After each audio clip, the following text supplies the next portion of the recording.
Figuring out what to calculate for tax, especially if you're a mobile business where you'd potentially need to charge a different tax rate depending on where the customer is located, can be really tricky. But luckily, Urable is integrated with a third-party system called TaxJar that actually calculates this for you automatically. So you'll see within any one of your jobs, that tax rate is going to be pulled in by default depending on your location and the regulations there, and then it will calculate the amount based on that and based on the taxability of your services. Always keep in mind that you can mark your products and services as taxable or non-taxable, again, depending on the regulations of your state. Also keep in mind that any given customer can be marked as tax exempt. So if you have any wholesale customers where you are not going to be charging tax, you can actually mark them at a customer level as tax exempt. So then automatically it would not calculate anything for the tax.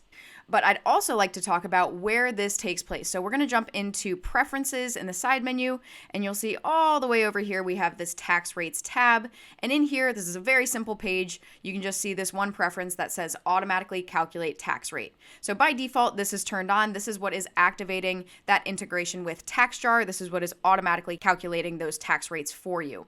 Now, 99.9% of the time, TaxJar is going to be correct with what they are calculating.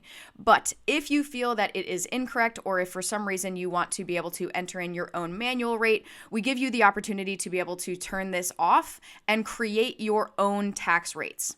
So you can see here I have a couple of different examples, and you can set one of them if you have multiple as the default, but then you would still have access to any of the other ones that you have listed in here to be able to switch it to that.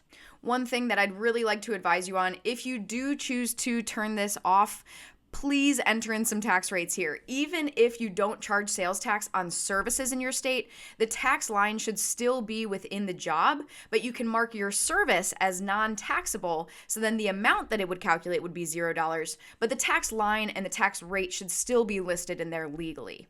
If you need to see where those services can be marked as taxable or non-taxable, this would take place over in your products and services page within any one of your services, and you can see this taxability field here, and you can turn this on or off depending on what you would need. And then, of course, finally, this is totaled up over in your analytics page. So if you ever need to get totals for the amount of tax that you've collected over a certain date range, that's going to be in the Jobs tab in Analytics down under this Jobs Completed section. You'll see a line in here for tax, and you can filter this by whatever date range you might need. If you have any questions on tax or taxability, please feel free to reach out anytime.